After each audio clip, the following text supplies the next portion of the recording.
This is an original New Zealand house truck. So back in like the 70s and the 80s, like there was a huge like gypsy house truck. That was like the original tiny houses. People would buy these awesome old Bedford house trucks, or Bedford J series. They're like flatbed trucks, and they'd build these beautiful wooden pieces of art on the back of them, the way that I kind of see it. And that's what really drew me to this. Was I loved the piece of history around it, and the beautiful windows, and like the stained glass window that we have here. That's why I fell in love with it. Kia ora, I'm Lucy. And I'm James, and this is our house truck. So yeah, come check it out.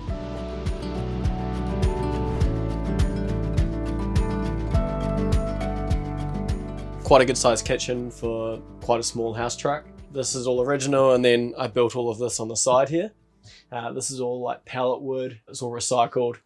I actually got it from a pallet wood factory, and it had heaps of knots in it, so they can't actually use a lot of the timber, but it doesn't really need to be very structurally strong for a small kitchen, so it worked quite well. So yeah, all this is like all of our dried goods. So like we've got all of our coffees and teas, and then this is all of our cooking, like sauces, more dried goods. And then up here, this is where we've got like Temuka pottery and stuff, which is from back home. My parents grew up in Temuka, and that's quite a New Zealand kind of history there. And we kind of love it, because in a tiny house, you want to be able to look at really nice things. And that's what I always say, is that you want to be able to look at beautiful things in your home, and I don't want to hide them away. Everything has to have a use as well as look beautiful. So those two things are really important to me. So I tried to keep as much as I could original, and then just like make it livable. This unit was like a good and a bad thing, because I had to work around it. I could have taken it out, and then I would have changed the whole kitchen, and it would have kind of looked all the same. But I wanted to stay true to the original part of it. One thing I'm a little bit sad about is that I painted it, which I shouldn't have done. I don't know why I did that. So one thing I do wish that I'd done with the kitchen is made this the same height, because then it would have made it a bit more part of the kitchen. But it works well, and then it just means that this kind of nook is a bit of an awkward wee nook, but it's for the dishes, so it kind of does work. Yeah, this is all, I just completely built this from scratch. The drawers are definitely something that my partner hates. I built it in a day, and it's done. It works. That's the thing with these things. Nothing's perfect, but it's still a good use of space. And then you kind of move on up here, and then we've got all the food storage. That's like our medicine cabinet, and then like dry goods, old school stereo I got from my grandma. So it's a bit of another wee little centerpiece that we like to have. This is the gas oven and stove. I wanted the gas stove as well, because when I originally built it, I was completely off grid, and I wanted to be able to bake things and do bits and pieces like that. And yeah, it only cost me $200, where a brand new one's like $1,000, so it worked out quite well. And I've got a wee 12-volt fridge here. I used to have gas, but had quite a few issues with it. So another cheap fridge. It's not amazing, but it does the trick. So this is kind of like your cutlery and your drawers for your rubbish. Like this was something that I built once Lucy moved in, because she kind of hated the clutter under there. So she made me kind of get to it, which is good. Something about this area that I just really love. Just like the simple things, like having all our sunnies and Lucy's earrings. It's just, I find it quite aesthetically pleasing. And then we have the liquor cabinet, which we love. And then, you know, I've got lots of recycled bits and pieces. Like we got this mirror off someone, it was like $80. And this is a really important feature, I feel, because mirrors are really good in a small space. It really expands the space out. We've got this fireplace, which was custom made by a local guy in Christchurch. So it's actually half of a big gas bottle. And this thing cranks, man. This is the surrounding of the fireplace. There's like cement board behind there, so that this doesn't actually get hot. It's spaced off the cement board, so it creates a bit of an airflow. And yeah, this is, I guess, quite an integral like feature of the house as well. It's quite good because it is quite reflective, so it does kind of lighten up this area. But yeah, like I've just installed a ceiling fan actually, which would be really good just to help bring the heat down as well, especially in the winter when this thing's cranking.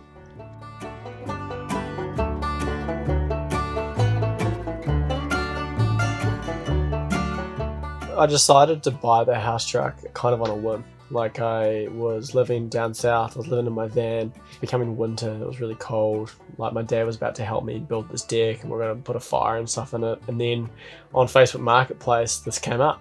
I was like, oh, this would actually be perfect. Like I have to go look at it.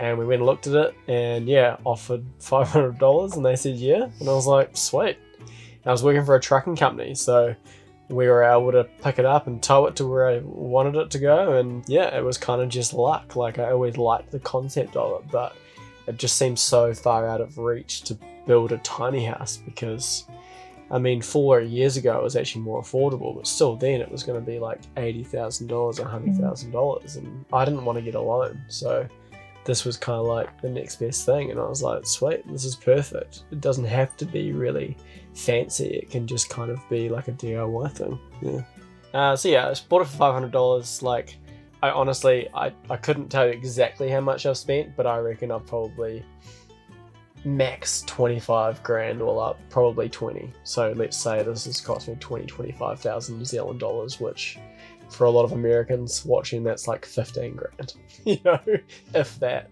So it's pretty wild.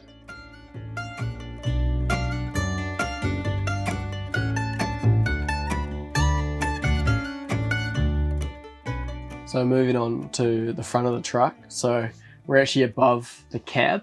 This is kind of what they used to do with all of the house trucks back in the day, is this would be the loft, because you can't stand up in here. But I love this loft. It's really spacious and it's big, and we've got these 2 windows over here that open, and honestly, like throughout the year, they're pretty much open all year round, even in the winter. Just keeps the nice airflow throughout the house and keeps it smelling nice. You know, it really makes quite a difference. I actually extended it slightly by like 100 mil so I can fit a queen bed up here, because it's your bed, you spend what, a third of your life up here. So I think it's nice to just add that little bit extra. This may be a bit excessive, but we've got a 50-inch TV up here. It feels like you're at the movie theatre. It's nice to hang up here at the end of the day. Like, me and my partner both do pretty laboursome jobs. I'm a builder, she's a gardener, so it's nice to be able to relax and lie in bed and watch TV. Moving on to the living area. This folds up, so I wanted to do that just in case we needed another bed. We honestly never do it, but I do really like it. Like, it's a real lounging space. It is quite limiting in a way, because it is quite awkward with, like, if you have like another couple over or something, or a couple of friends that don't really know how to sit, they get real awkward and they're kind of like perching. But it's quite entertaining. But yeah, it's nice because if you, at the end of the day, you can put your feet under here, you can really sit and relax. And yeah, I think for the size of the house truck, it's like a 2-in-1. It's your dining table, it's your lounging area. So I think I did design this space with a lot of thought. So I'm glad I did do it like this. And then this is just more storage, but I've kind of carried it through from the kitchen. I think it flows really nicely. Like, I really like the colors, and this is all pallet wood again. And then this is just Remu facing. And then behind here, this is the wardrobe. So this is another original that came with the truck. I kind of like the idea of having a wardrobe for hanging stuff. Like, it is really nice, I think, to be able to hang your jackets and your nice shirts and all those things, because I always find in a lot of videos you see people have these little cubicles for all their clothes, and I'm like, how do you keep things nice? Like, you can't keep them straight and nice. So like, we have so much stuff in here and it works really well. Going through to the back of the house, this is the composting toilet. So I designed this myself. It's just a simple bucket with a urinal separation.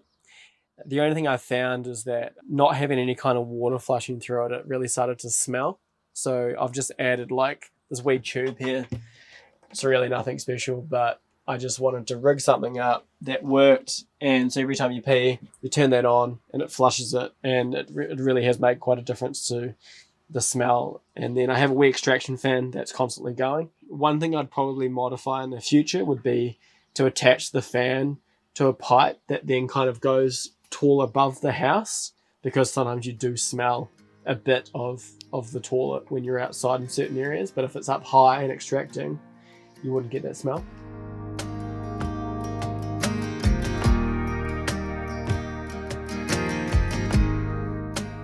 We'll probably live tiny forever. I don't know. I mean, we're about to upscale a little bit into a small tiny house. We're still a house truck. We'll call it the tiny house so that we differentiate between the two. Yeah. That's gonna have like its own bathroom, It's going to have 2 separate bedrooms, which will be really nice, because obviously in this space we can't really get away from each other unless you're taking a dump or you're going outside. So it's your little private time in there. Yeah. So yeah, that will be really nice, and I think that will fulfill all of our kind of needs. Yeah. For now, we're going to get a dog. We'll kind of see how that goes. But yeah, I mean, in the current kind of day and age, that's just so much more accessible to us than like going out and buying a house. Like it's kind of the only option, really. Yeah, I mean, I just, everyone else in my family, like, they've all got houses, and the biggest stress is money. We're not great with money.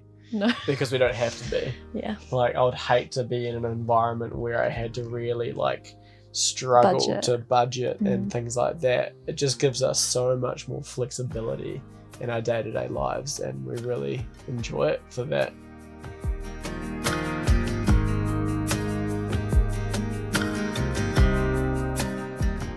So this is the shower. I decided to build it outside of the truck just because of how small the house truck it is itself.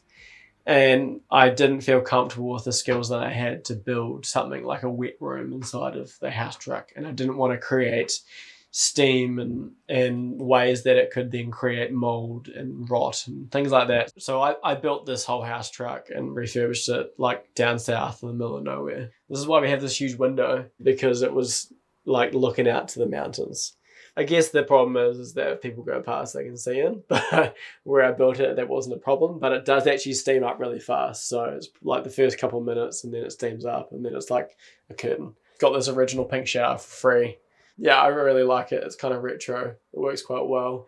This Califont looks horrendous, but it works. You get used to the pressure. It's not a huge high pressure, but it works well. It means you don't use a hell of a lot of water. And then goes through the worm farm and into the garden. So I try to make it as, like, I guess the word would be like ecological as possible, because I do care about the environment. All of the eco-store products we use, and then to make sure it goes through the garden and it's going to be safe. So welcome to the garden. This is where the shower water comes down into a soak pit. So it's just full of river rock. So just kind of seeps into the ground from there and does its thing.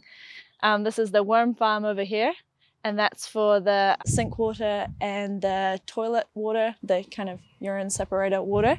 And it comes through the worm farm, lots of happy worms in there. And then they kind of process it and, filter it a bit. And then it comes down into the same soak pit as well. This is a wee veggie bed. It's a bit sad at the moment because we're kind of transitioning from like winter into kind of spring and summer crops. Got lots of seeds started, but haven't got them in the ground yet. And then inevitably a whole heap of flower beds because I'm a gardener.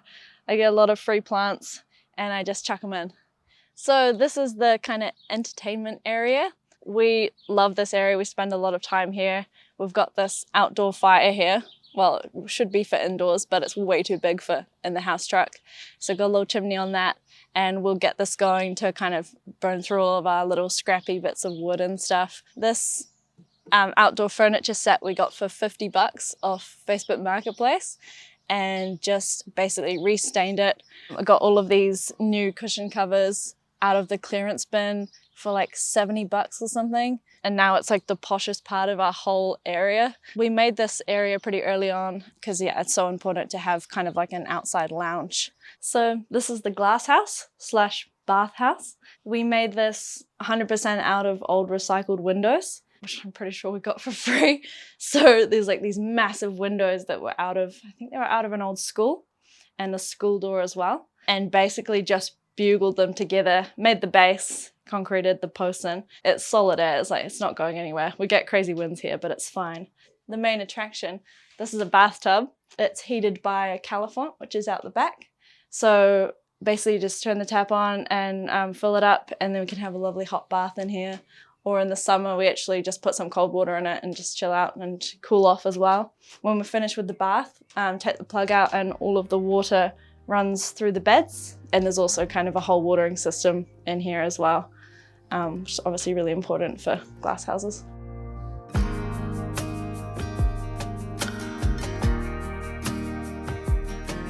One thing I'm trying to work towards essentially with my building career is I'd love to be involved with like tiny house companies and doing bits and pieces like that. So even if there's anyone that is interested in talking to me about it, or maybe anything to do with tiny houses, I'm really keen on being involved with projects like that. So feel free to message me on my Instagram and have a chat.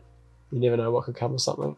My Instagram is lucy.vanna, and I have a little gardening page as well. I think it's @LouGardening, where I just post like before and afters and cute videos of flowers. My Instagram is This Kiwi Really Builds. We mainly use like my account for posting a lot of the content around the house. So we are trying to get more into doing reels and little bits and pieces. So yeah, it'll be really cool if you guys were interested in our sort of lifestyle and what we're up to. Because yeah, we like to have a bit of fun with that, and yeah, just try and put a bit more content out there. So thanks so much for coming and checking out our house truck.